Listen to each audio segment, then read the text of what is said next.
welcome. Today we have Susan Smith. Susan, do you want to tell us a little bit about being the president of the Progressive Caucus of Florida and what that means? I first got involved in politics back when I was actually probably a child because my grandfather was on city council. My father was, I think, on the school board or county commission. My father passed away when he was fairly young, and that was before I can remember the things he did, but my grandfather was on the city council. So I used to knock on doors when I was younger. And then when I was in college was during the Vietnam War, and many of us got engaged in the McGovern campaign back then. And then I took a long break. I got disgusted with politics. I always followed it, but I took a long break when I had my kids and got back involved with Howard Dean in 2003, 2004.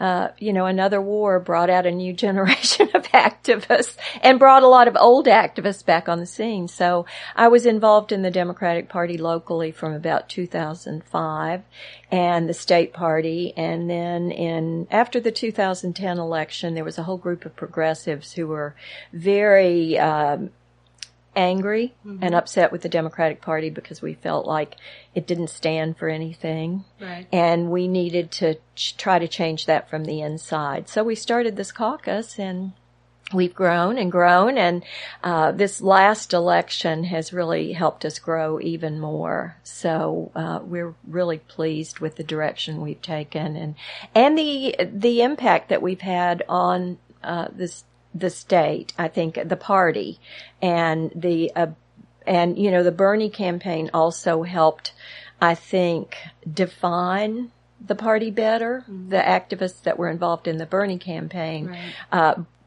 brought new demands for the party to start standing up and fighting for our values. Yeah, because when you talk about it, it sounds very similar when you talk about how Howard Dean kind of inspired you. Because for some people who don't know the background of Howard Dean, he ran as a nominee, right? He ran in 2003. He was the governor of Vermont, and he was not a super progressive in terms of his fiscal policies and everything, but he was flat out against the Iraq War, and I think that was the big draw for a lot of us.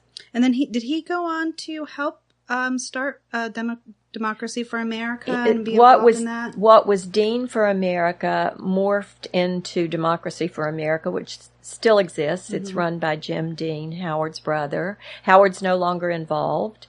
But many of the leaders of the Progressive Caucus were original organizers for DFA. Nancy Jacobson, Wendy Sejour, Hillary Keyes in Palm Beach County, and I'm trying to think, Karen Welzel, who used to be on our board, was DFA. And many of us met back in the mid-2000s, and we've been friends ever since. And then we started this caucus together.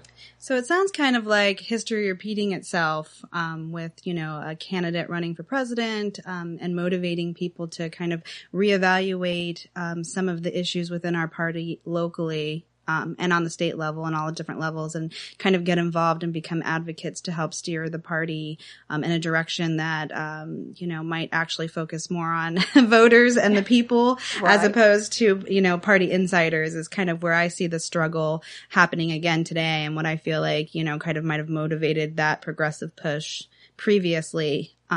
So I got involved with you and met you because of the Bernie campaign, because that kind of jolted me into action, even though I had been an activist working outside of the party for very long, very outspoken against, the Bush era policies, and felt that taking to the streets and protesting was an effective means, and then got engaged from the Bernie campaign that asked me to, work more within the party and work with his campaign. And as a delegate, I kind of saw the benefit of feeling like I had more to contribute from the inside and that I was taken more seriously from the inside, and actually, that the Democratic Party was paying more attention to us once we had a seat at the table than kind of the ruckus and managing the chaos from the streets. And it helped me want to get involved from the inside to help make these changes. It's funny you use the word seat at the table, because when we made the decision to start the caucus, I think Wendy Sejour from Miami-Dade was the person that said, we want a seat at the table in the Democratic Party. Those were the exact words that she used back in 2011. So I think that's where we are. And I think the other really important thing that I don't want to gloss over here is we can't be about personalities, and we need to commit to the values or issues and the issues that we care about, not just focus on this person, because when you do that, I think it happened with Howard Dean. It happens every time it happened with Obama. And then when the person's gone, a lot of the people drop away. Sure. So I think it's been so good following the Bernie campaign, and we've seen it in our own caucus, and also with Hillary supporters, that people really do want to stay involved because they see the big picture. Right. I think also kind of part of the disconnect for a lot of people who aren't involved with politics is understanding the party structure, understanding what a caucus is. I mean, there are a lot of groups like PDA or Democratic Socialists that use the word Democratic in their organization, but they're not actually, committed to working inside of the party. So I think that, understanding how the party structure is made up with clubs and caucuses, and even just the kind of grassroots and democratic angle of the party, that there are elections and that it collapses and restructures from the bottom up, and that if people feel that it's a corrupt party or they've lost faith in it, that really they have an opportunity to become involved and change the party, that the party is what we make it. And that if we feel like it's become something we don't like, it's because we've kind of neglected our involvement in that, and that we can change that. Because I hear people talking about the party as a whole and not really understanding that there are different movements within it. And I feel like that is a detriment to, changing things personally. Right. And they don't understand that a lot of how the party operates comes in state statute. A lot of it's statutory. What does that mean now? It means that in our Florida Constitution, it defines, or in statute, it defines the parties, the political parties, and how the voting, you're divided into precincts and you're represented by precinct committeemen and women. So a lot of that's statutory. And then the party rules, and many of the party rules are arcane. And we've been trying under the last two chairs of the Democratic Party, and now the third, trying to change the rules and bylaws. The problem is some of the entrenched county representatives who have changed, but the larger counties have so much power that it really makes our small counties and medium-sized counties feel like they can't participate. Their voice doesn't matter within the party.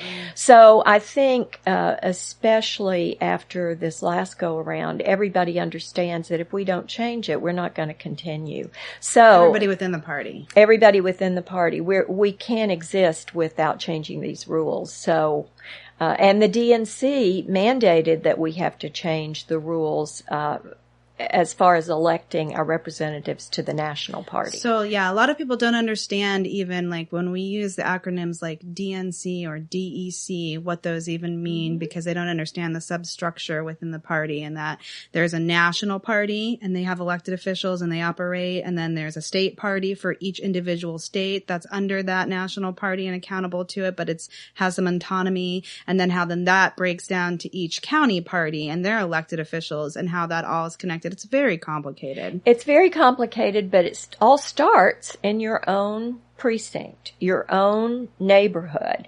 Right. And every 4 years, it's reorganized, as you were saying. And that's where it all starts, is in your own precinct. And that coincides with the presidential election. In the presidential year, which is always hard because people are focused on that and not on filling out the paperwork to be an elected official, because you are on the ballot. If you have opposition in August in the primary, your name is on the ballot. Yeah, so you are for a precinct committee person, and that's the statutory part of it. So then you elect the county leaders elect the state leaders, and the state leaders elect the national leaders. So it really is supposed to be a grassroots, bottom-up organization. And Harry Truman said, we used to use this line back in the early days of DFA, the most important job he ever held, elected office he ever held, was that of precinct committee man, although I think they called it captain. Yeah, back then. We still called it that. I do too. It would make it much easier. All right, so that gives us just a little bit of background. That might actually end up being its own podcast in itself. I think it could be. It could goes be in such a different direction. But I'm going to try to bring it to our focus of right now, kind of talking about what's going on in our Florida legislation session that just began. And I kind of want to do that without too much technical information, about talking about, our Florida legislation, how it breaks up, who represents us there, in what quantity, and kind of when they meet. So, to start off, it's modeled around our national Congress, where it has two different bodies, right? Mm-hmm. It has our House of House of Representatives and state senators, which are not to be confused with our actual national U.S. state senators, who is Bill Nelson and Marco Rubio. Yes. They go and represent us nationally for our state as our senators. Yes. But then we also have our elected state senators that represented us at the district level at our state Congress. Our state legislature. Our state legislature. And we have, in Florida, we have 120 House members, House of Representatives. Okay. And this is in Tallahassee. Mm-hmm. They go to Tallahassee to run our state government. Yep. And we have 40 state senators. Okay. We've got a lot of vacant seats right now because of some recent resignations, so we can talk about that later. Okay. But there are 160 people that make the decisions that really have much greater impact on our lives than the decisions that are made in Washington, D.C. Most people don't know this. Most people don't know who their representatives are. I didn't even when you walked in. Yeah, it's not unusual. And that's one of the reasons I started to focus so much on the state legislature. In the trainings that I do, is that I was doing a legislative not a presentation. I was facilitating a discussion on ALEC, the American Legislative Exchange Council, which controls the Republicans in state legislatures. This was a very deliberate attempt, and it was started back in the 1970s to actually write the bills to give to the Republicans in order to fulfill their agenda. So is that a lobbyist group? Is that defined as a lobbyist group? It's an association, and they are very powerful, and corporations pay a lot of money. The Koch brothers, we've heard all these names. Anyway, they pay to influence the state legislatures around the country, and we are often a testing ground in Florida for some of their really bad legislation. So it's a national group. It's national. One year, Rachel Bergen, who represented the eastern part of Hillsborough County, turned in a bill with Alec's boilerplate on the top. She didn't even take it off to present the bill. She had to go back and redo the bill. So she didn't even change a word in it. That's how deliberate Which it would is. mean that these representatives are just puppets in some absolutely some respect. Okay, but let me finish that thought. So I was doing this presentation to a group of activists, or not presentation, again, facilitation. And when I mentioned Will Weatherford's name, who is the current Speaker of the House, because I was giving an example, they all looked at me with this blank stare, like they didn't have a clue who I was talking about. Sure. And I said, Will Weatherford, you know who he is, right? And they just shook their heads. No, he was the Speaker of the House. Nan Rich was a state senator. She was a House member, a state senator, and she ran for governor. And Democrats all over the state were saying, she has no name recognition. And I said, she was your leader in the Senate for 2 years. How does she not have name recognition? That's because we're not educating our own friends and neighbors on the legislature and how it works. And we've lost so much civic engagement and civics teaching in the schools that we're paying for it now. Well, it's by design, I would say. By design. And I definitely think that's why it's important that we have these local conversations and have these podcasts, because it's hard to keep engaged and pay attention to all of the players that constantly change and all of the issues and all of the bills. And, it helps if we have other people who are, kind of digesting the information for us and then presenting it in a way that, we can kind of stay engaged. Even just listening to some of the names, it's like trying to get caught up on a Game of Thrones episode when you don't know who the players are. All the names are, each one trying to digest who they are and what they do takes some time. So hopefully we'll be able to kind of give people a little bit of introduction to that now. So we have our senators, we have our elected representatives. Are they elected on the same cycle? No. Senators serve a 4-year term. Senators. State senators. National senators serve a 6-year term. Yes, and the House members are supposed to be the closest representative you have. Okay. That's supposed to be your most direct voice. And they're 2 years as well? And their terms are 2 years. Okay. We've had a lot of upheaval in the Senate races because every 10 years, after the census, new districts are drawn because of population shifts. Sure. And the Senate maps were not, because we passed amendments that specified how the districts needed to be drawn, and there were lawsuits because the Senate districts were not drawn according to the way those amendments were passed that are in our Constitution. How is that legal? So, well, they did it, and there was a lawsuit, and the courts threw it out, so they had to go back and redraw the districts. So it threw their cycles off because everybody's not elected on the same 4-year cycle. Right. It alternates. So every 2 years you vote. Some Senate seats are up, and others aren't. So it's staggered in the Senate. Okay. And we're not too far away from another census. So everything's going to happen all over again. Oh, I love changes. Just when you get a handle on something, it changes. So my question also is then, are there leaders within these bodies? Like there are people who are speakers or leaders within both the Senate and the House of Representatives. And how does that work? Yes. The two most powerful people in the state, besides the governor, are the Speaker of the House, and that would be the leader of the House of Representatives, and that person right now is Richard Corcoran, who is a very powerful speaker, and the leader in the Senate is Joe Negron. Okay. And they're Republicans, and they get to appoint all the committee chairs, and that's where the next level of power is, because those committee chairs get to decide the fate of legislation. So if I introduce, as an example, the ERA, if I'm a representative and I introduce it.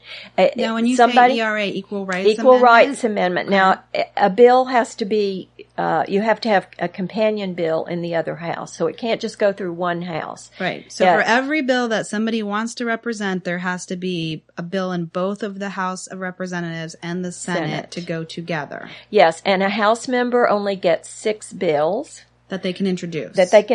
They can co-sponsor, but they only get 6 bills. Okay. A senator doesn't have that limitation. Okay.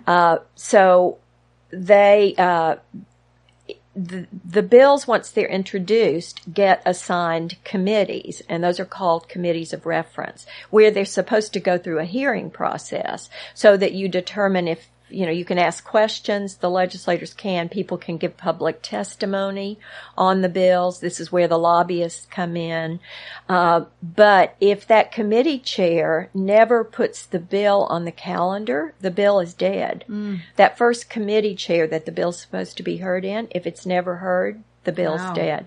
So those people are very powerful, and that's why the Speaker and the leader of the Senate are so powerful, the president of the Senate, because they get to determine who those committee chairs are. So are those committees term limits the same as who appointed them, or can somebody be elected to the Speaker of the House, appoint a committee, and then that committee lasts well after they've lost in re-election? No, actually, members can be changed every year. Every year. During session, and this year, and I think it was David Simmons is a senator, and he was on the Senate Education Committee, and they got mad at him for something, and they took away his seat on that committee. And he was one of the more knowledgeable people on the Education Committee, so that the Speaker and the leader have the power to do all of that. So a lot of these subcommittees are topical, like they look at certain bills based on whether they fall like under education or environment or commerce and tourism. They're specialized in certain interests. Yes, and then rules and appropriations. Appropriations is where the money comes in. Judicial is one of the important ones. Criminal justice. If you go, there are 3 extremely valuable websites that you should all be familiar with. One is the Senate website, which is flsenate.gov. Okay. myfloridahouse.gov. I like that one. Yeah. And then the third one is the Florida Channel.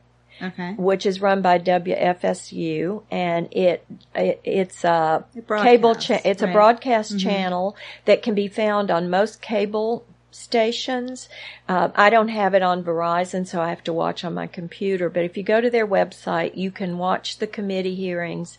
You can watch the floor debate. So your legislature is available for you to watch, and it's very instructive. And I know that some of the education moms that I follow, because that's one of my passions, the Opt-Out Network, the parents, Cindy Hamilton, who's with that group, said that they usually do almost live blogging on their Facebook page. Like we did with I just did with the Golden Globes. Yes. Yes. So they'll post a link to the Florida House, to the WFSU channel, the Florida channel, and then they have their own discussions and live blogging with comments during. So we have a lot of ability with online resources now that we didn't have 10 years ago. Right. So I would encourage everybody to follow those. There are also apps that you can... The Florida Channel app is actually better than trying to watch it through your browser on your phone if you're in your car or if you're in Publix in the grocery store and you want to listen to a hearing, which I've done. I know, I catch you in Publix all the time. All right, let me just ask 2 more questions about kind of the structure and then maybe move on a little bit so we don't over inundate people. Now, are these both the House of Representatives and the Senate, are they term limited? Yes. And what are their term limits, each body? 8 years. For the House of Representatives? For both. For both, okay. So one senator could have 2 terms consecutively, whereas a representative could have 4 terms consecutively. Yes. So it's 8 years total, which is not good. Now, this is where the Progressive Caucus has differences with people a lot of times, but we can justify our position. We are opposed to term limits, as are a lot of people who have paid attention and been around for a long time. What this has given us is a legislature that's run by lobbyists and by staff. Because the legislators have told us it takes about 6 years to get up to speed, to learn the ropes of Tallahassee and to learn learn this whole all the things we're talking about, all the structural things and all the issues. Most of them go up there with a specialty, like the insurance industry or education, but they don't know much about health care. Sure. And unless they are in the legislature for a while, they don't know. So there has been talk of making the terms longer. I like that idea. But I would be opposed. I think that's why we have elections. So I would be opposed to, I'm opposed to term limits. I could see that point, but then I also look at like smaller municipalities where some people who might not be learning on the job just automatically win as an incumbent because there is some power that comes with that. For people who, just know who their elected official is and they haven't heard anything negative because they haven't been engaged, so they continue to vote for that person. So I do think incumbents have a bit of an advantage in an election. So I think that is something good to talk about, and a happy medium for people who do worry about no term limits would definitely be talking about realistic term limits with a learning curve on the job, for sure. Although we've seen in Hillsborough County, and we're seeing it right now, they just jump seats. That's true. Because on our county commission, we have district-wide seats, and we have district seats. Yes. And we have countywide and district. They're also called at-large. So they spend a couple of terms in one, and then they jump to the other, and then they jump back. So they end up being there for they abuse the spirit of the law. Yeah. So, I guess more Republicans or Democrats doing that. Well, at this point, because Republicans control everything, it's them. Democrats were, from what I hear, I wasn't so involved when Democrats were in charge, but Democrats have not been in charge in Tallahassee in over 20 years. So both houses have a majority of Republicans currently and have for a long time. And they have had supermajorities even. So the Democratic voice was not even being heard. It's still not being heard. Okay. But that's why it's so important that we get better numbers in the House and Senate. These races are more important than national races are. They definitely have an effect on our everyday life. Absolutely. And we can get into some of the bills and some of the legislation and what that means. But we've got seats that we have no candidates for. So anybody out there who's thinking of running, contact your local Democratic Party. Absolutely. That's a good start. And find out what you need to know, because a lot of people jump in without knowing anything about what it takes to run for office. But there is a lot of support right now for people who want to run. I love that you made that point. So session, let's talk about session and what that means. So that's when all of our elected representatives in our state Congress convene in Tallahassee. State legislature. Legislation. It shouldn't be called Congress. Congress is national. Nationally. So our state legislation, they convene in Tallahassee, and that's when they actually do the work to either pass bills or amendments to our Constitution, and when they make the changes. Now, is that only done once per calendar year?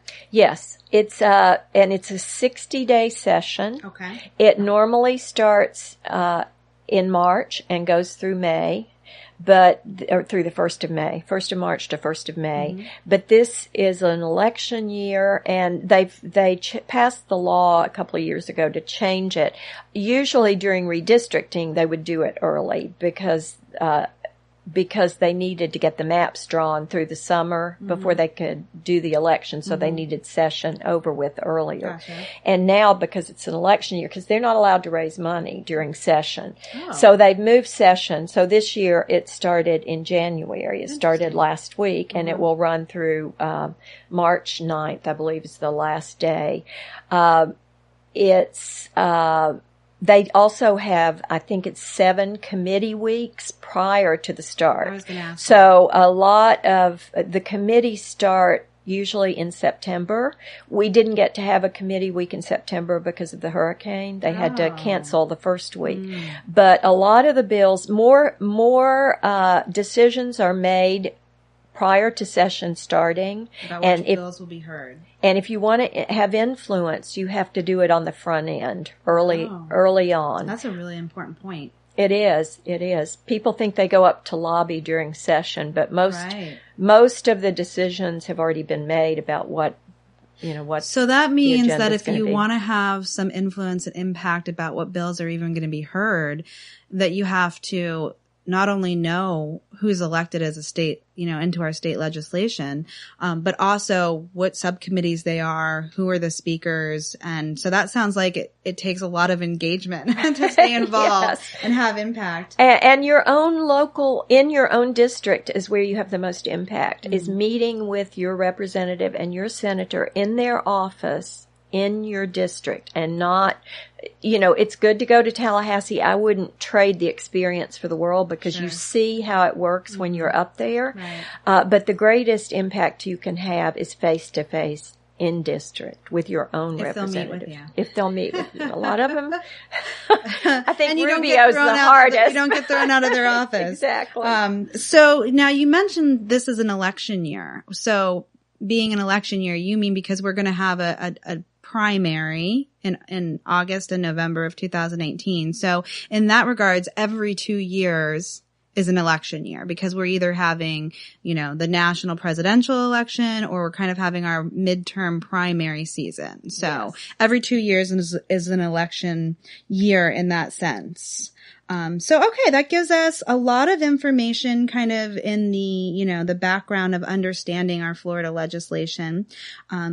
I had some questions, general questions, not about specific bills, that I had gotten some feedback regarding, if we want to have impact in this session. One of the questions we got were if there are bills that we are following and we feel passionate about, how or who do we lobby on those bills? Are there staffers that you build relationships with that it seems more effective, and how important are those staffers?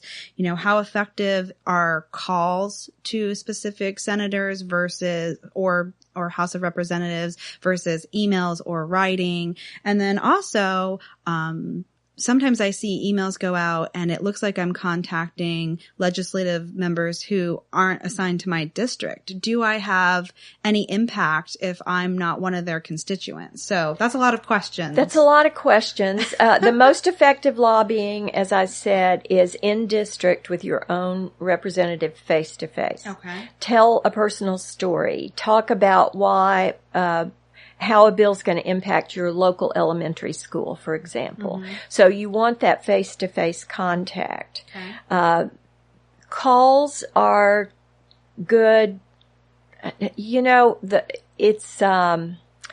least effective is those email blasts that target everybody, that aren't personalized in some way. Okay. If you're going to send one of those, change the subject line and add a personal note into it. Okay. It is important right now, because we've got, and I haven't had a chance, you can go to one of those websites that I was telling you about. If there is a bill that you want to follow, you can set up an account. There's no charge for it. All you need is a name and a password and your email address, and you will be sent an alert anytime something happens with that bill. For example, if a bill is put on the calendar for a committee next week, you will get a notice to your email that bill is going to be heard, that it's been put on the calendar. So you can make calls to that specific committee to ask them to vote yes or no on that bill as it moves through. Or ask them to add an amendment to change something about the bill in committee, because they can do that. So there are different steps through the process that you can have an impact. When you're in Tallahassee, more than likely you'll meet with an aide, and that's not a bad thing, because the aides do often know, they're the gatekeepers. And they often know a lot about the legislation because they've been there. They're staffers who've been on staff sometimes for years working for other representatives. So they do have a broader knowledge base often on the issues. So I would, never discount the staffers, and, write thank you notes to the staffers and mention their names. Write to the legislator and mention the staffer, and then that staffer will be sure to show your email to the representative. That's a valid point. That was one of the tricks we heard a long time ago. So when you lobby, and there are several groups going up if anybody's interested in going. Equality Florida has their lobby days in about 2 weeks, I think, week after next. The LGBTA caucus Democratic caucus is going up. The Progressive caucus has not done our own lobby days yet, but we've got people that are starting to express interest in it. But up until this point, we've encouraged them to go with another group that's going. The Labor, the AFL-CIO has a lobby corps that's in Tallahassee all the time, and anybody can sign up to go with them, and they do the trainings. Oh. It's good to go with an established group because then you are trained, in how to do it, and you go in groups, and you, so you get the background information that you need. So it sounds like if I was sitting there thinking, as a busy woman with a family and, being an educator and all the kind of, different hats that I try to wear, if I really wanted to become more involved, it might be nice to become familiar with the websites, pick a few bills that I am passionate about, figure out how to track those and stay engaged, and then build personal relationships with both my local state senator, my local, representative and their aides, and kind of connect my personal stories in these bills that I feel passionate with. Like if I was trying to narrow down a way to build relationships and be effective, that would be a good kind of step to do that. Absolutely. That's a perfect description of how it should be done. Okay, so that gives us some feedback on that. We've had some questions because there does seem that there is a bit of a scandal already in this session, kind of regarding an affair between one of our Democratic and Republican. Is it representatives or senators? I didn't really. They're senators. They're senators.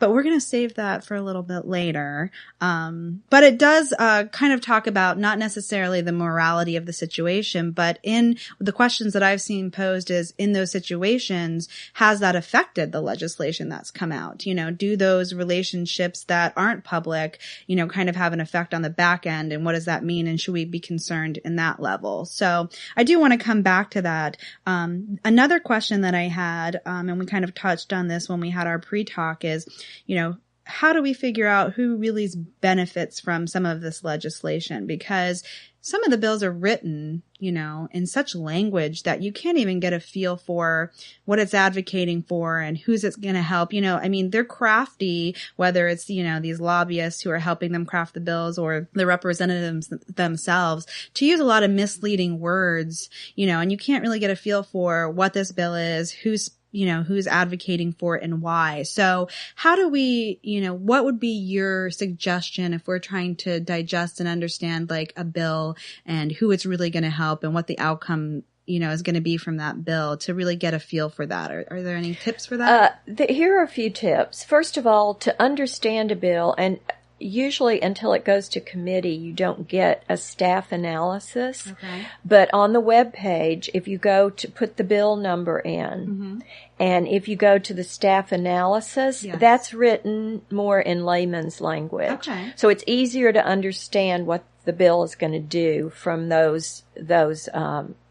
that page. Okay. So that's one tip. Okay. The other tip is to look to see who's introducing the bill. Okay. Because we know the longer you follow this, and the more you know about state politics, you learn, who's carrying water for the NRA, who's carrying water for Jeb Bush's Education Foundation. And then you look at their campaign donations, and it's very clear. Thank you. So let me just tell you what happened the other day. Okay. We had this terrible bill that went through during the last 2 days of session that were a shock to everybody. It was, Last year, House Bill 7069, which was a charter school bill.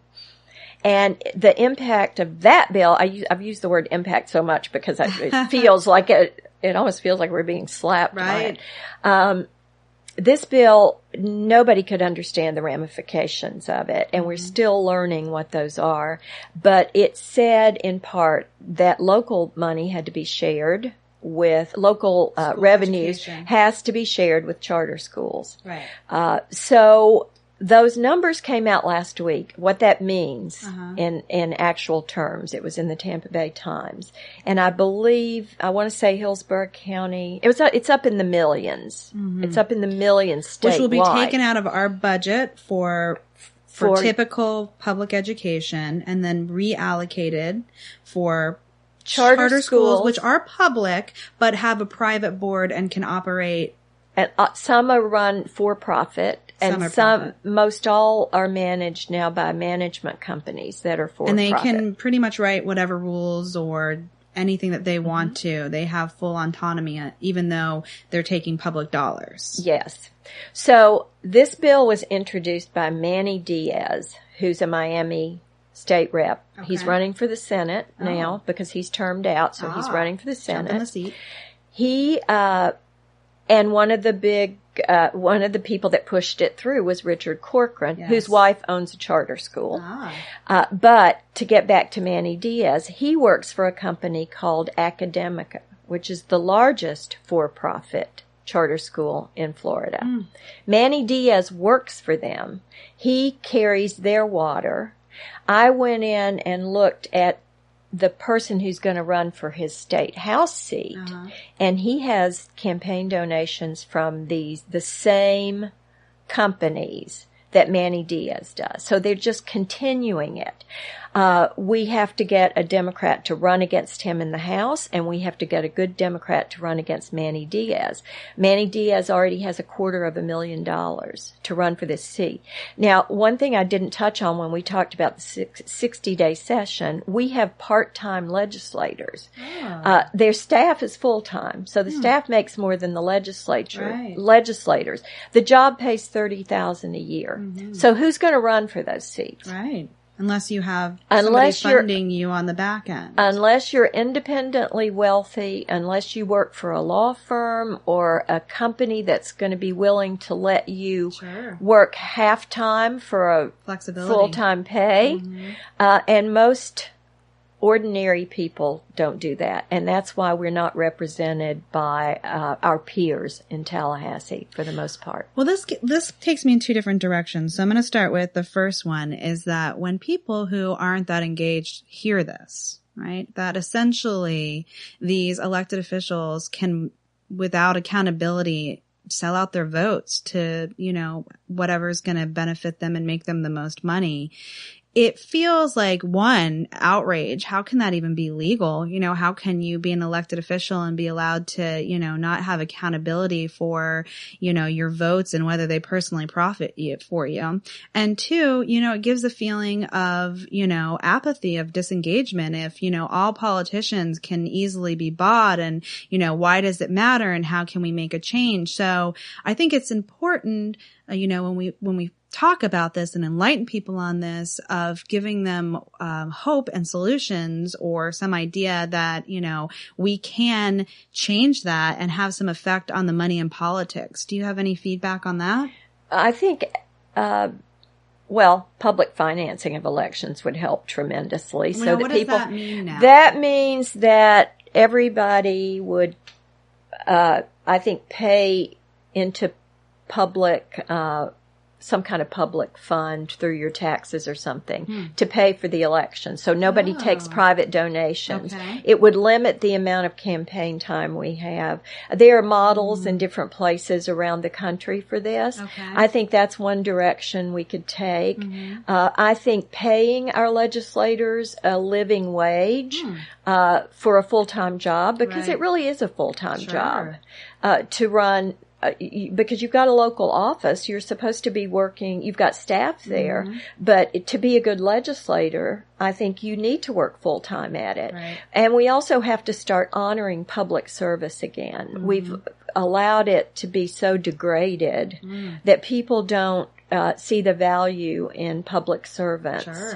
And that's another kind of institutional change we need to make in our country, is to switch our way of thinking. And I don't want to go too deeply into it, but that's kind of on the same note as reversing Citizens United and talking about money in politics. And a lot of times where we're wondering how this corruption is allowed, it all follows the money trail, and looking at campaign contributions. So I think that is good that we always kind of stay focused on that. The other direction it leads me in is because I am extremely passionate about education, and this bill that we're talking about, 7069, is so devastating for me, in my opinion.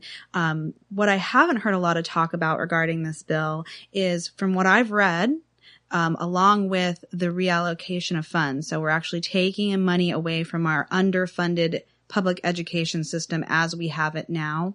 We're reallocating it. We're giving it to these sometimes private, sometimes public schools that either way have a private board and can decide anything that they want to, down to curriculum, to who gets admitted, to whatever. And also on the back end, whatever land they purchase publicly, if for some reason the school doesn't stay open, I believe there's some question about, what they buy and what they purchase under being a public school. If they close, what rights they have to that, and the benefit of opening these schools, even if you don't have the intent of keeping them open.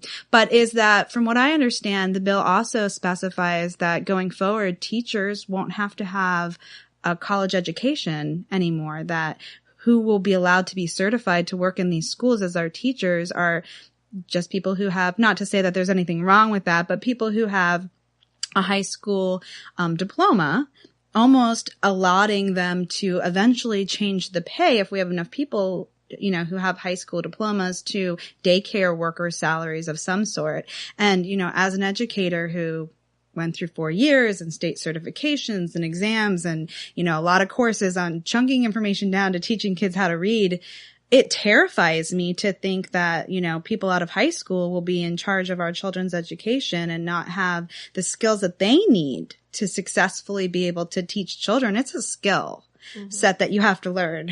So I'm just wondering, if there are other pieces in this bill that, are also not being focused on, aside from just the reallocation of money, that are going to affect our public education system in general as well. Well, again, we're still not sure of all the ramifications of this bill, but what you're talking about is the public has been deceived by the term choice in education.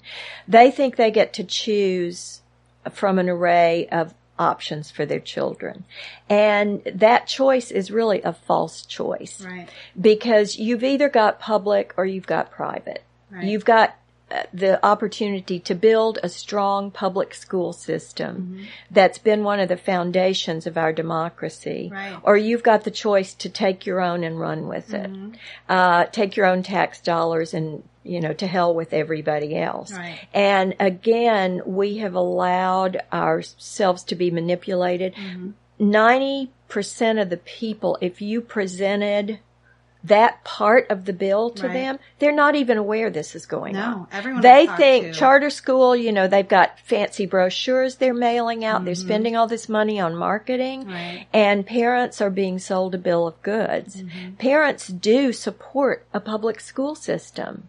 Taxpayers do. But we've got to figure out how to reframe this debate, and this is what a lot of the education activists and advocates have been trying to do for the last, I would say, 10 years. It started with Jeb Bush when he became governor, and his foundation runs education policy in this state. One of the person that runs his foundation, Patricia Levesque, is on the CRC, which I also want to talk about very briefly, the Constitution Revision Commission, and they pretty much tell these legislators what to do, and they think in their hearts that competition works in education. They think that children are widgets that can just be thrown in front of a computer or in front of an uncertified teacher and be okay, because they're just little things that can be, information can be stuffed into and regurgitated back out. And that's not what education is. You said it's a skill. It's also an art. There's an art to teaching. And it's something many people are born to do.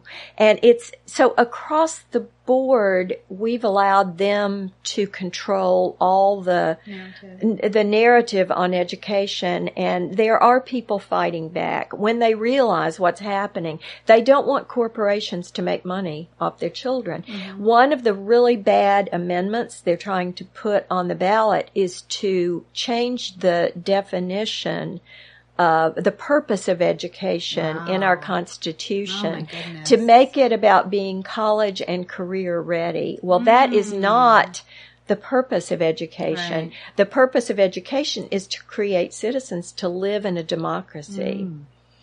And there's always been that definite push and pull in the history of education. Yeah, and to develop the potential of the child. Mm-hmm. It's not about creating workers for well, it depends on who's in power. It depends on who's in power. And in the 50s, we saw that with a lot of home ec classes, and it's hard because you also do want to see the value in trade, and not everybody, you know. And I'm not opposed to that, right. But that's not what they're doing. Sure. They want everybody to be a coder. That seems to be their. And I'm not opposed to coders, but that's another bad bill that keeps coming back with Democratic and Republican sponsors is to allow students to substitute foreign language with computer coding. Computer coding is already taught in the schools. It's taught in the math departments, I believe. So they're trying to which will hurt our Florida students if they want to go out of state to school because other states won't recognize it. So this bill we've been fighting, and we think it's a vendor bill. It's only meant to sell product to schools. It's not meant, there's an ulterior motive. And I hadn't heard this the other day, and I saw it written. I need to investigate. There's a bill to give vouchers to students who are bullied. Yeah, I've heard about that. So they want to punish the student that's bullied by making him move to another school, him or her, and they're going to pay for transportation. So what somebody suggested the other day, and I haven't had a chance to really talk this through with some of the people that do the research on it, is this is really about the camel's nose under the tent for voucher schools to start paying private companies to drive students for driver's licenses and drivers to build a separate transportation system now that our tax dollars will pay for. So, they're so devious, and this is why we have to depend on people like Kathleen Oropeza over in Orlando runs Fund Education now, and she's a fabulous researcher. Sue Waltansky down in the Keys has a blog called Account of Baloney, and she's a retired pediatrician down there who tracks all this legislation, and they often have the background on it. So there are sources out there, and we need to find these sources on the different subject matter and figure out what's really going on. Well, back to 7069, what I've heard is some school boards have signed on to fight this bill because it really does cripple a lot of school boards locally, especially if they already have funding issues or there's a lack of funding based on, previous trends in education, because education is always on the chopping block and it's always underfunded. So I'd like to talk about that, but also I think it's important to tie in the importance of education for people who don't have children and what keeping an educated public in general means to our society, right? Because it's super easy to stand back from these issues and not understand the interconnectedness between our goal as a society and our personal lives. And I have many friends who haven't had children yet and who just don't care about what's going on in education because it's so far removed from their lives. But I think it's important to focus on the interconnectedness between the class struggle, if we don't have education equally in different, socioeconomic factors in our communities, and also what it means just how we're seeing that having a public who's not that educated or doesn't understand civic duty or doesn't understand how government works, the long-term effect that has in voting or, being effective in shaping our society. So I think we definitely need to focus also on not just parents and what they want their children's future to look like, but how it affects us all as a society. Right, but the public good is something else we've forgotten about in this country. What benefits all of us, and a strong public education system does benefit all of us. Yeah, it's imperative without it. So I want to suggest that you do a whole podcast on education. There are so because many. there's so much to talk about. I mean, just school boards in general. This is one of the things the states tried to do, is concentrate all the power in Tallahassee and take it away from the local school boards. So for the last 3 or 4 years, we've seen bills that are meant to undermine the school boards and take away their authority to make decisions. Well, we will have to put that on the list of things to talk about. Okay, so we've talked about one bill in specific. I want to talk about some other bills and just see if you have any feedback on that. There's so many, and as we were talking about, you can Google some of the Florida state legislation, and some of the news will pop up with 10 or 15 bills that you might want to keep an eye on, depending whether you're passionate about the environment or if you're passionate about criminal justice reform, or if you're micro focused on a certain issue or a subset of issues that are that you respond to. There are definite ways to find out information about that. Unfortunately, we're not going to be able to even dip our toe into all of that now. But I know that the statewide caucus had sent an email out about a couple of bills that we felt as progressives were one that we should keep an eye on. And there were 2 bills, so I wanted to give you a chance to talk about those. One was HB 25, which would take away the ability to have bargaining agents for some unions. Okay. So it's a little complicated, but in the Florida Constitution is the right to have a bargaining agent represent your union. Okay. If you have a certain percentage of members. I'm not sure what the current standards are, but they want to lower that so that if your number, I think, falls below 50%, they could decertify the union as the negotiator on behalf of those groups. They have carved out police and firefighters because they know that the public really responds to that. Plus, a lot of police and fire unions support Republicans. So when you say carve out, excluded? They exclude them. Okay. So it would impact, it would affect teachers. It would affect bus drivers. It would affect nurses. Why? Why would they want to do this? What would be because the they don't like unions. Why? Because unions have a way to mobilize people during, important policy fights. Now, when they say they don't like unions, who are we talking about? Well, we're talking about that group ALEC. Remember that I mentioned a while ago that represents corporate America. They don't want unions to be in there negotiating for benefits and wages for their workers. Is that because it's an anti-work self-organize and it gives power to the individual people? Yes, it's worker rights, and the corporations are doing everything to take away those rights. So they work through organizations, associations like ALEC to write this legislation that is meant to kill the labor unions. So as people, again, people who are saying, well, I don't work in it. I work as a bank teller. I don't know if they have unions, or I work somewhere where unions aren't an option and they feel very disconnected from workers' rights and the union movement. How does that movement, even if I'm not a union member or work at a job that has union benefits, does that affect the quality of service of those industries that might be able to organize? Does it affect, my job at all? How does that affect me as an everyday citizen? Well, I think there are charts and graphs that show as unions have lost strength in this country, wages across the board have suffered. People have suffered with loss of wages.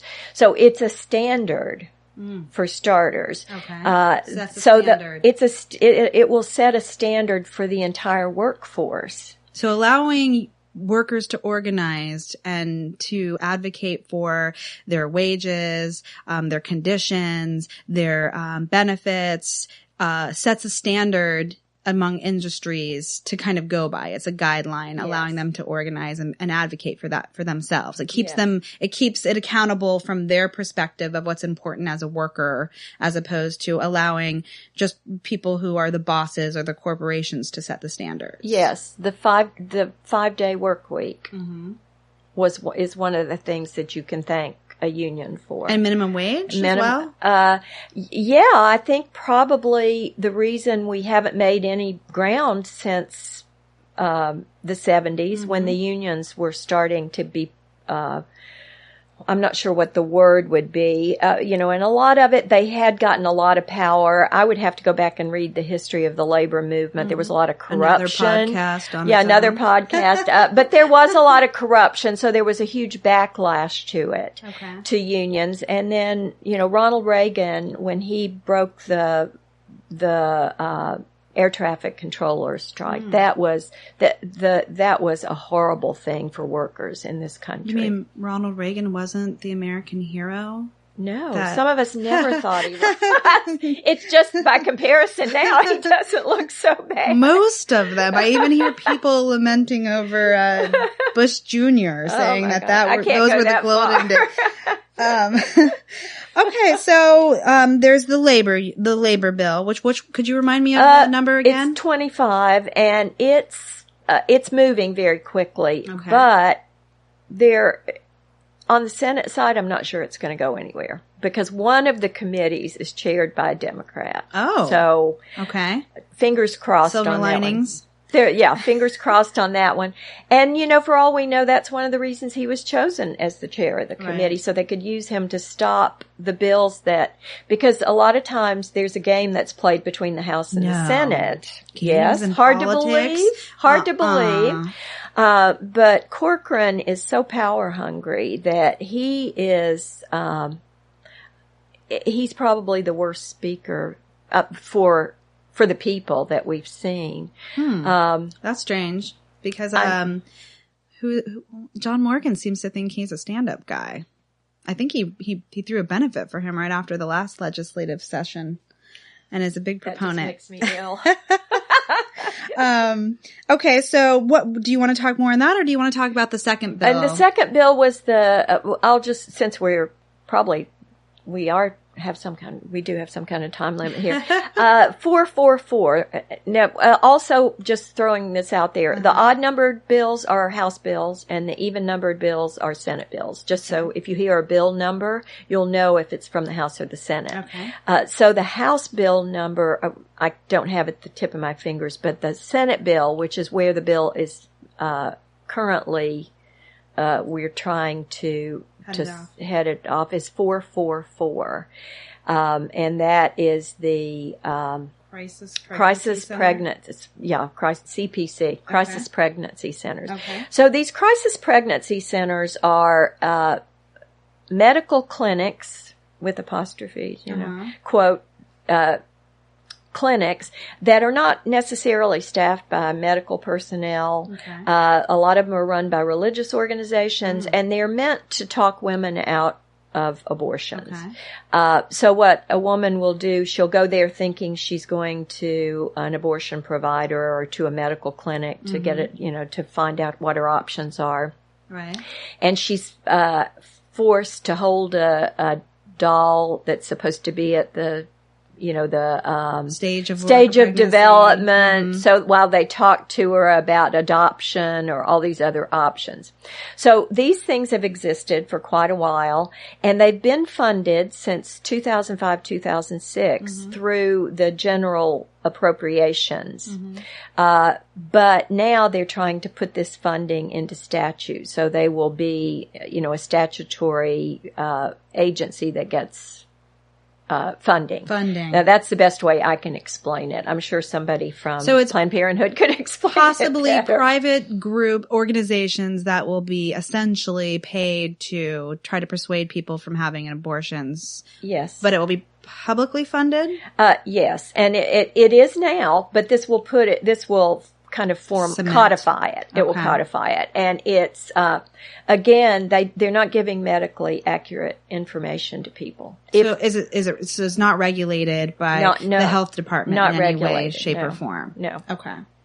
From what I understand, no. They regulate them in the sense that their employees have to go through background checks and things like sure. that, but not the information. But as far as like health-wise and, Yeah. you know, understanding, advocating for the health of the mother or the life or anything medically, because it is a medical procedure, they're not regulated as having to be knowledgeable in that effect. So there are some other ones that we're not going to get to touch on, but I did want to mention some people had brought up. Apparently there's one sponsored by Metz. Do you know who Metz is? Mm-hmm.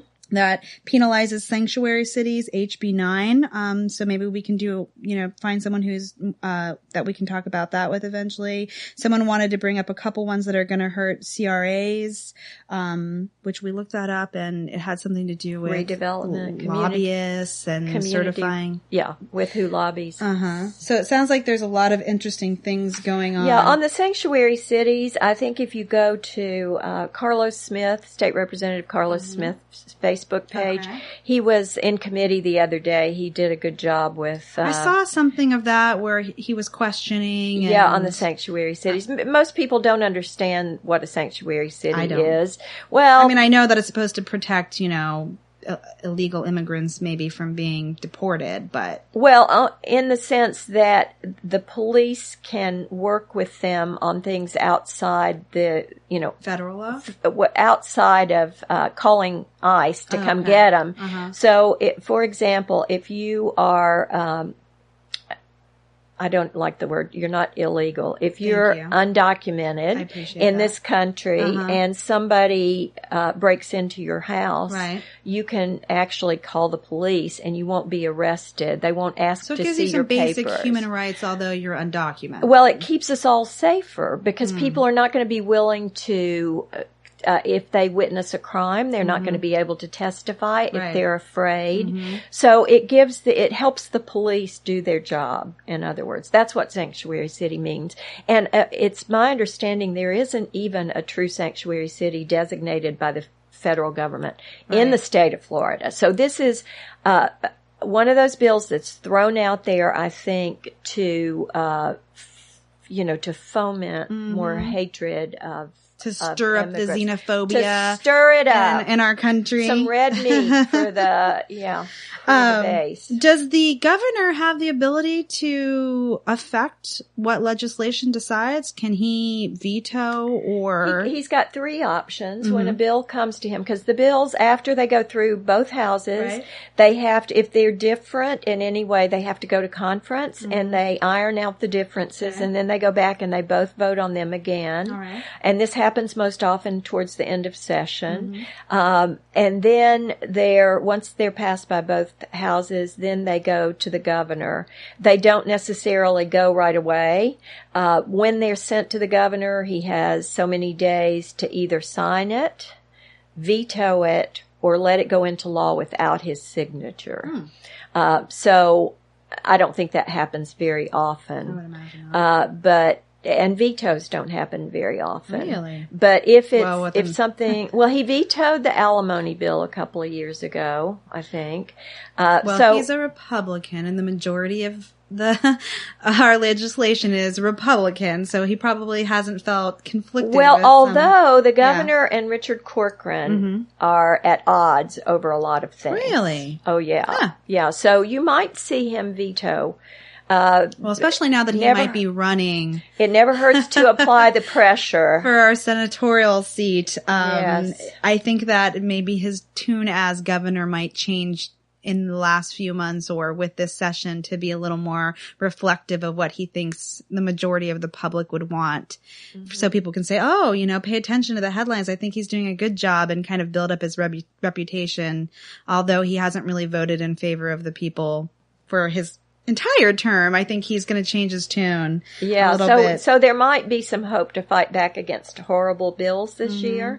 It's really important for people to know, especially if you're lobbying a senator or a rep, where the bill is in the process. Okay. Which committee it's in. What's the committee? And that can all be tracked online. It can all be tracked online. Has it been passed by the House but not the Senate? Has it been passed by the Senate but not the House? Right. And then once it's passed, it's on its way to the governor. You have to try to stop it at the governor's level.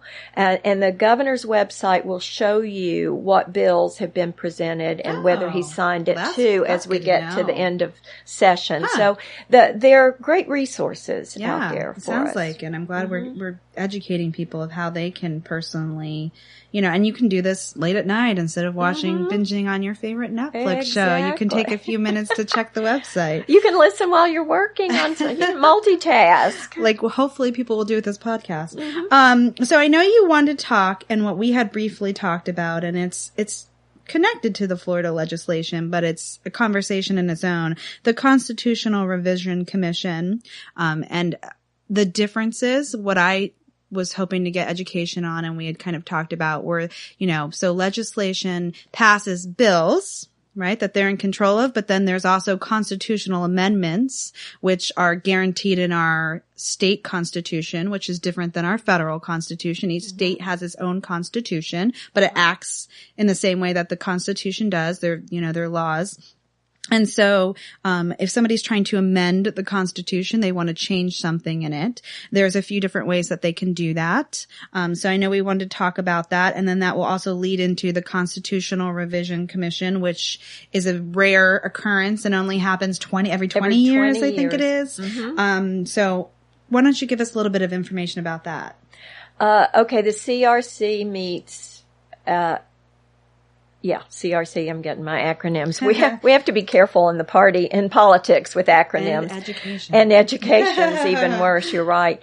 The CRC meets every 20 years. The members are appointed, they're political appointments. They're appointed by the governor, I think the attorney general has a pick, the head of the Supreme Court has a pick. But isn't our attorney general one of them? I think she Pam Bondi is, was on but the I commission. think she also gets a pick. I can't remember. I knew this back in the spring because that's when the appointments were first made. I've lost track, but there are some, if you go to the CRC website, and you Google it and you'll find, so if you can Google the Constitution Revision Commission. Yes. And you can go to their website and there's a little pictograph thing that shows you who picks the people on the committee. So it's heavily Republican. And what they do is they've held a bunch of hearings around the state. So backing up just a little bit, there are 3 ways amendments get on the ballot. So there might amendment meaning something that we want to change in our Constitution. Yeah. So we're going to amend our Constitution. Right.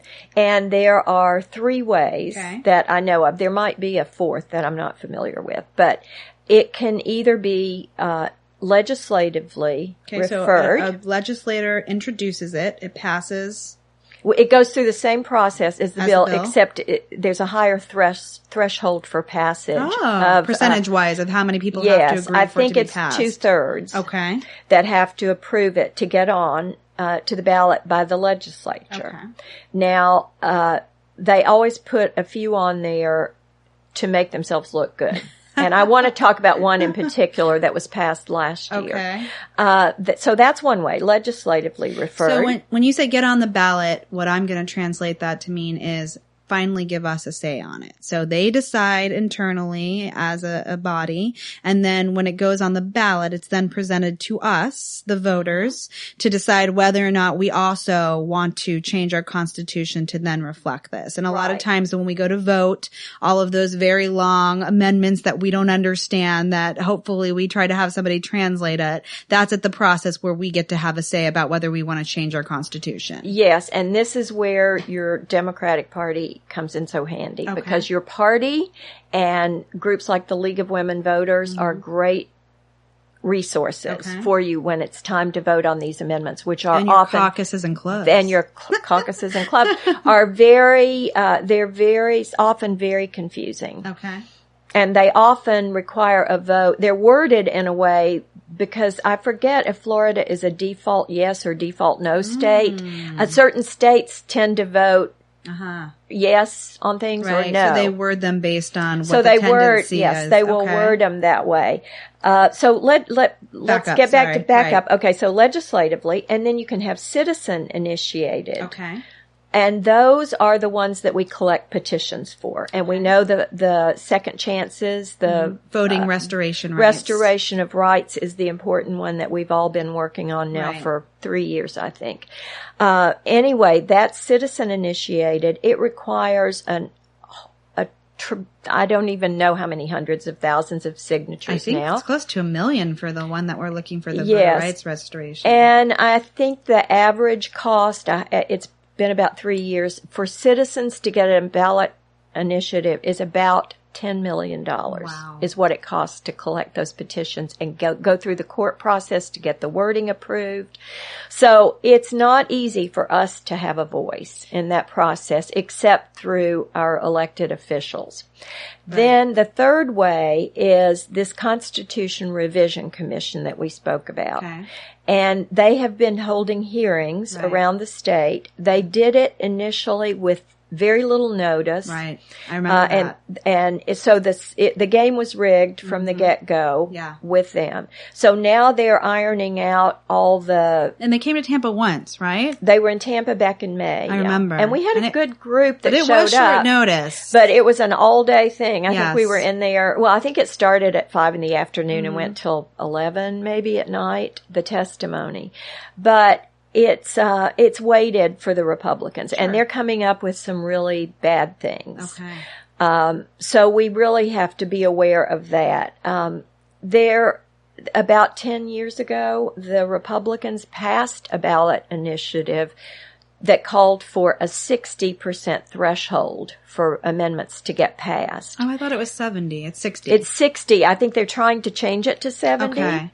And didn't that happen with the marijuana one where it first went and then it didn't meet that threshold and that's why it had to come back That's why it had to come back and meet that threshold? And it did meet it the second time And from what I know, that vote to change the threshold didn't meet the threshold it was asking for. Like, they wanted to change it because it was lower then. And it didn't even get that to pass itself, which I thought was interesting. And I think this has backfired a couple of times on the Republicans after they passed this. So there's one on the ballot that the legislature did that we know of already that I want everybody to be aware of. Okay, so high on the radar. High on the radar is this amendment about increasing the homestead exemption. I've heard a lot of talk about it. And there was some polling done on it, and it shows 61% favor it. So we've got some work to do to get that number down below 60. So tell me about it. So I went to a Tiger Bay Club meeting back in the summer, and they had a panel of 5 people, I think, talking about this amendment and what the repercussions, ramifications would be for this to local governments. Okay. Because this is going to allow you to not pay taxes on more of your, $25,000 increase, I think, on your home value. So it makes the legislature look good because they gave you this they're giving you a gift. They're giving you some money back. Sure. What they're not telling you is how that's going to hurt your local governments, your county commission, your city councils. So just to clarify, this is homeowners. This is homeowners. Okay. When they have a mortgage, they pay a percentage on the value of their home that are our taxes that go to fund other things. Your property taxes, regardless of if your house...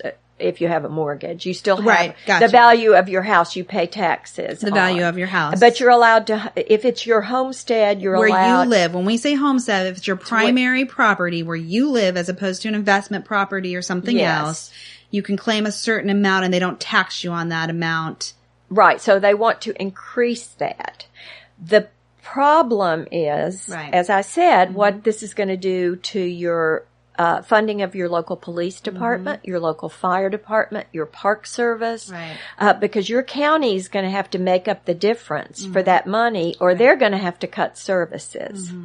So people aren't going to be thinking that. They're just Sure. going to be going, oh, yay, I get a tax Right. cut. Yeah. But you might remember in Hillsborough County when the recession hit, how they started charging us to go to parks, county parks. They had a fee that you had to pay. That's The right. libraries started closing on Fridays. Oh, I They remember reduced that. their hours. Oh, Yeah. wow.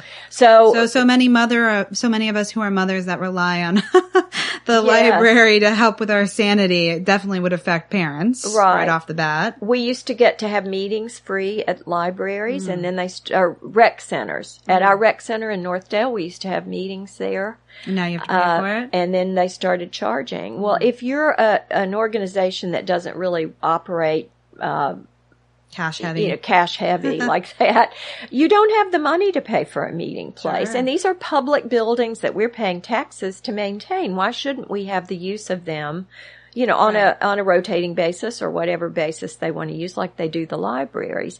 So people need to be aware of that. Now, Mike Merrill, who's the county administrator, had done a little booklet for Hillsborough County. Oh. I'm not sure if it's available online, Right. that explained this and told what it would cost Hillsborough County and what it would save you. Yeah. And these are ballpark numbers. I want to say on a house valued under $100,000, I don't think you get anything. Okay. If your house is valued at $250, Yeah. you would save about $260 a year. So for $20 a month Yes. back in taxes, you're going to lose one day of the library. Right. Or you're going to lose 10 policemen or 20 policemen in the Right. county, or 30. I don't know what the Exact numbers. were, but Mike Merrill had done worked up a good presentation. Harry Cohen, who's one of our city councilors, had the best. I think we should use this analogy a lot. Okay. He said we have to make a decision in this country if we want to be operate ourselves like a discount airline. Right. Do we want everything to be fee for service? Right. So that if you want to go to the park, you pay. If you want the police to come to your house when you have a burglary, you have to pay for it Right. by yourself.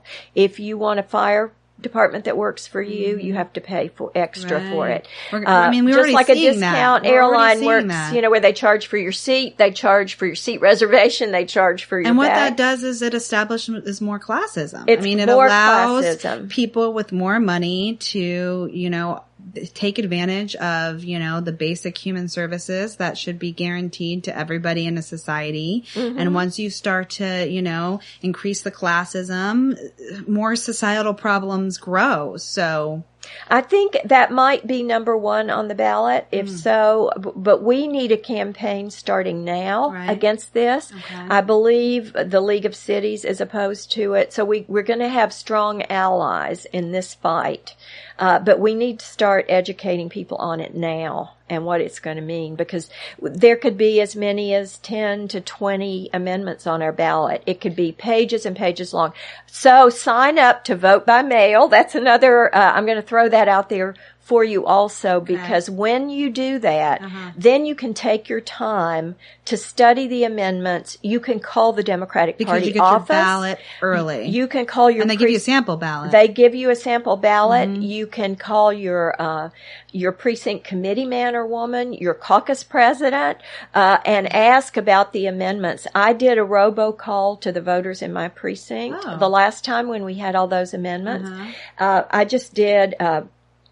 I forget what I paid for it. It was not that much. Right. And I did a robocall to my the ones who had an absent vote by mail ballot. And I said, I'm your precinct committee woman. You have your ballot. If you want to call me for information, That's good. I'm happy to explain these amendments and what our position is on them. Right. And I want to say within an hour and a half, 2 hours, I had gotten 5 or 6 calls from voters in my precinct wanting to know what to do with the ballot. So at the polls, it's so important for us to show up at early voting so that we can have this information for our voters. So as a caucus, we can spend money, I believe, to print information.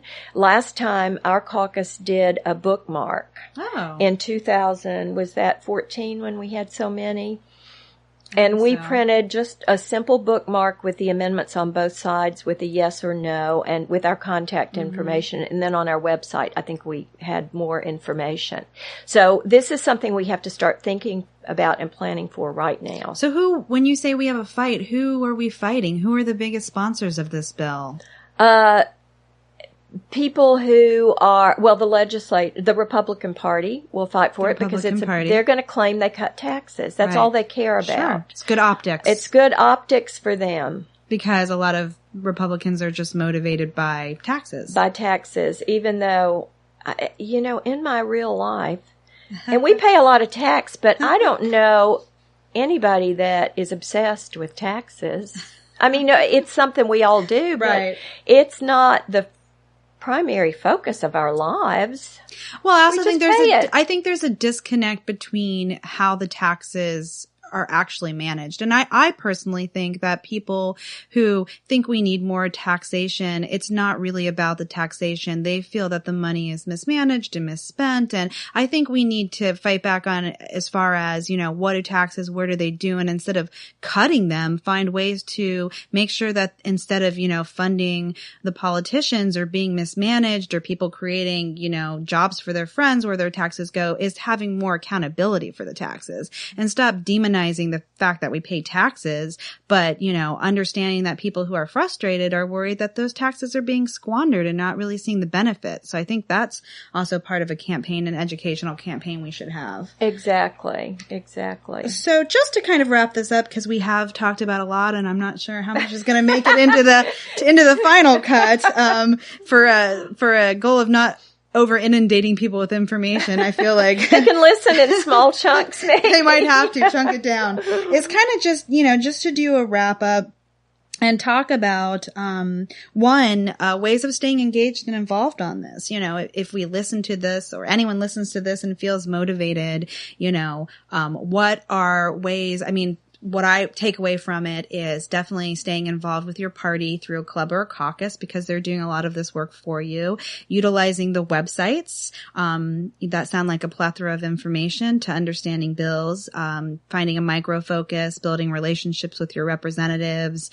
Is there anything else that not just activists, because we have the passion to gravitate towards this stuff. And so it's easier to stay engaged. But for, like I said, people who don't have the same passion we do for these issues, but do care about them and don't have the time to devote for it, is there any other kind of takeaway that you can give or tips for those people to feel, more engaged in this process, to stay abreast? I know you have the legislative calls that you host. Is that open to anyone? Or if people will contact me, I can give them information about it. I don't want it, wide open to everybody in the world.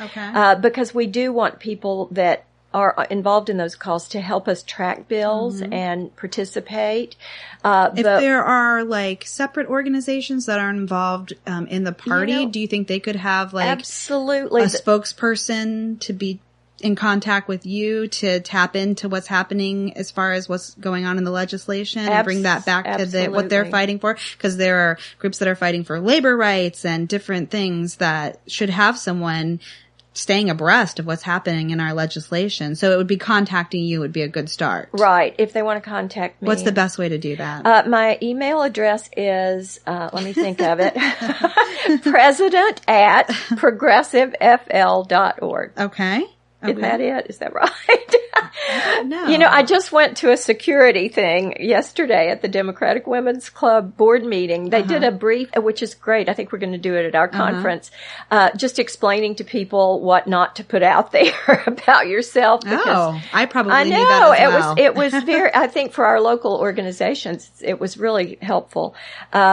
But I think that's my email address. So I'm also on Facebook. Everybody knows I'm there, I think. A lot of people, you'll probably tag me. It's, on Facebook, and that's the best way. That's a good way. That's how I reach you. So I would like to advocate, since we are working within the party, that if people want to get engaged, a great way also is to either get involved with their county party, which we call DECs, which stands for something. Democratic Democratic Executive Committee. That's in statute. We would change it, I think, if we could.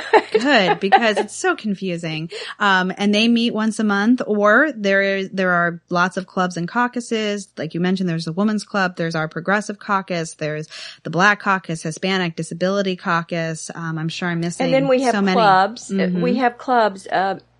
And this is one, the Republicans have clubs. They don't have caucuses. Really? We are the caucus party.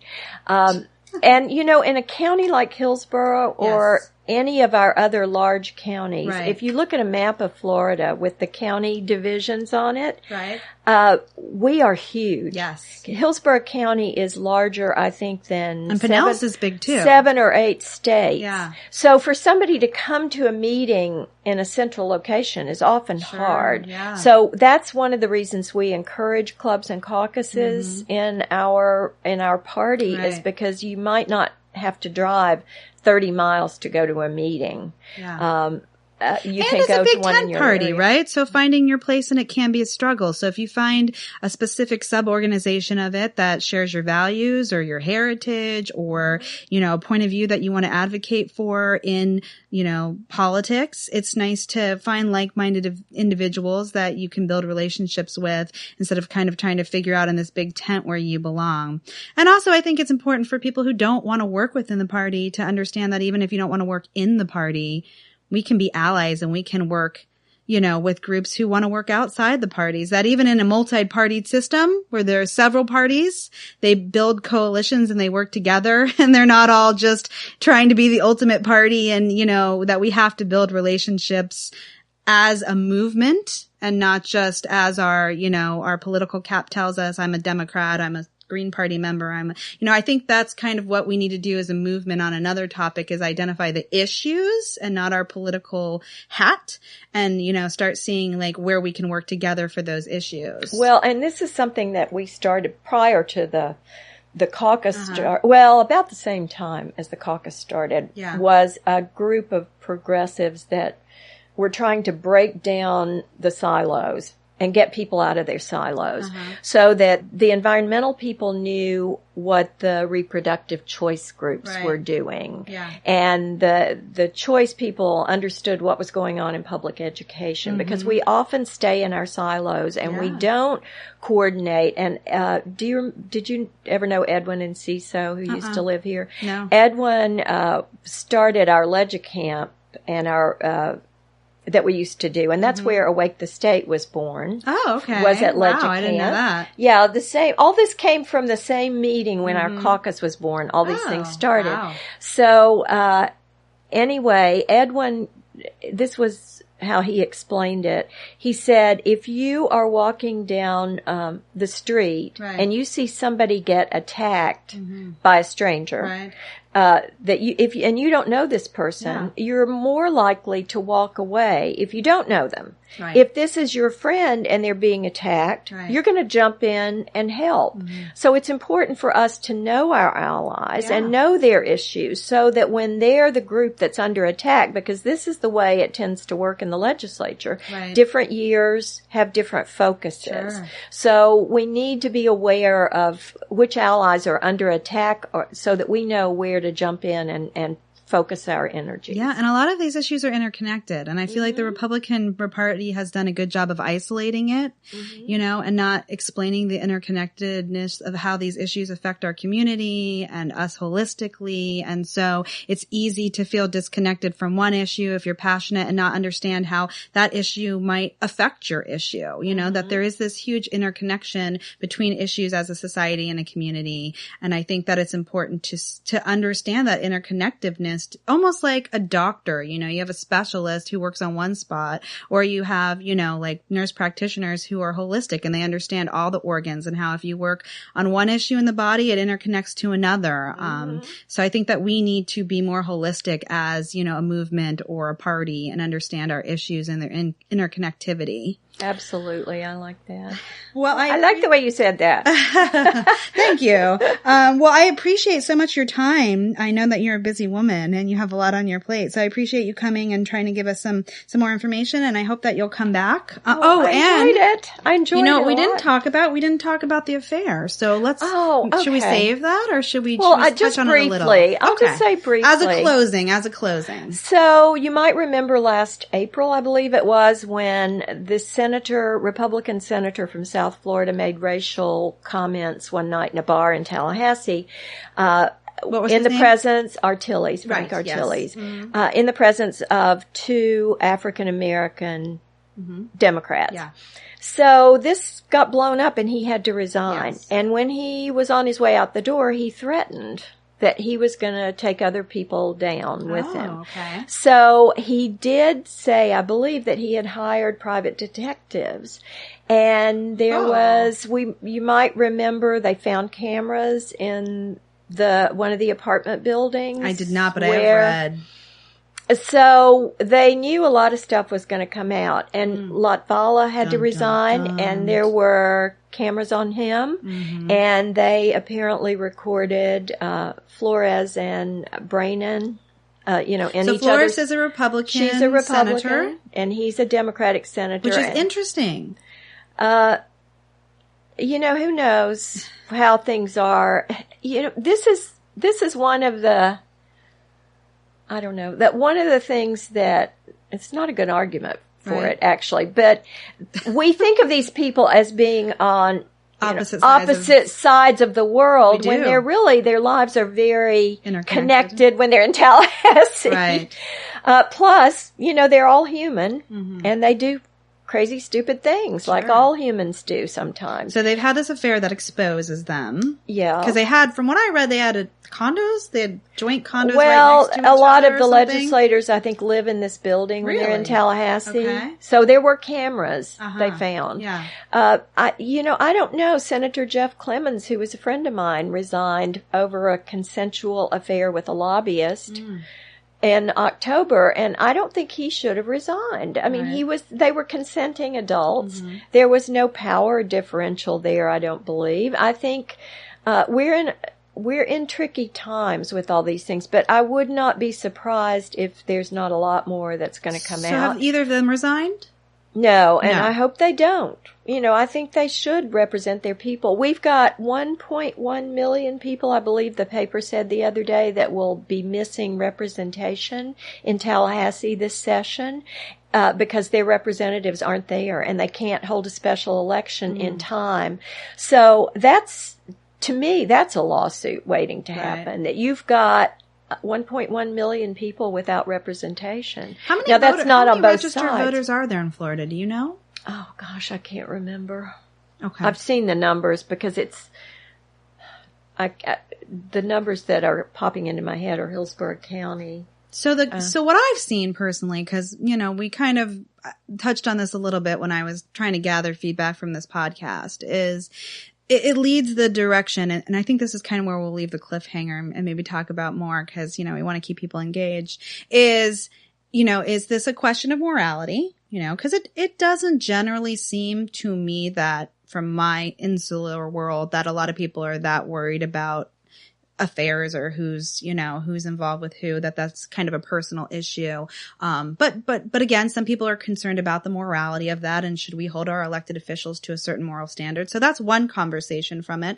But then it also leads to what I've seen more people concerned about is, how does that affect if there are, there's sunshine state, laws where even if you're elected a representative, you can't discuss some of that stuff on a personal level because they want it, some public accountability of those discussions. So how has that affected on the back end? Some of these negotiations or things that go on, has this personal relationship that we don't have a window into, has that affected actual legislation without us knowing about it? So it leads to so many different conversations. Well, and I want to make 2 points. Yes. And I'll take your last one first. On the sunshine laws, the legislature is exempt from those laws. So lucky them. Because lucky them. I'm not exempt from them. Exactly. And it's possible. It's very possible. Right. But the morality piece of it, I don't know why we're only concerned with sexual morality. Why aren't we concerned with the morality of their policy positions? I agree. Because that's where the focus should be, on their morals when it comes to policy. Yes, I agree. That's a valid point. And I think that's what we should be exploring. And hopefully I feel, and I could be jaded, that as progressives, that's hopefully what we advocate for more, right? Is less of this showmanship and the distractions and the drama and all the, the look over here's that, elected officials throw out there, because that does distract from what they're actually doing and the platforms that they run on and what they stand for. And it's harder to hold them accountable for that because we weren't really paying attention to what they said they stood for. We were hearing these taglines or these words, or we were reading these articles about their personal life. And like you said, caring more about their personality and their likability than what they're running for or how reflective they're willing to be or their knowledge on the issues. And I think that is something that we're going to have to work very hard to combat and stay focused on as And you're absolutely right there too. And we need to, that's one of the reasons in our endorsement process, we try to be very specific. We're very specific on policy in our platform, which is being revised right now. Which that's fun. Because it's almost as much fun as bylaws. But you do have to hold them accountable and think about the policies. But, people don't. They react emotionally to candidates. Sure. So we do need to do a better job of holding their feet to the fire going in. Yeah. And then once they're there, it's even more important that we pay attention and don't let them get away with it. Right. And that we are that we're nominating people or looking to encourage people that run that do inspire people. So there is that piece to fill in where people are looking for the likability, along with policy. So we have to start, demanding more from the quality of our candidates as well. And that goes into, party loyalty and a whole other conversation that we'll save for another day. Yeah, that's a whole different topic. Again, thank you so much for joining us. I hope to have you back again. Okay. I enjoyed being here. I encourage anyone who's listening, if you have any input into this podcast or things we've talked about or questions, you can always contact me at jvaughn30, VAUGHN, the number 30, jvaughn30@gmail.com, because we certainly hope with this podcast that we get to reflect our listeners and shape the environment based on feedback. And again, if you have any questions for Susan, the best way to contact you, do you want to close with it? Either Facebook or president@progressivefl.org. All right. Thanks so much again. Hopefully you'll tune into our next podcast. Thanks for listening, and I guess have a good day.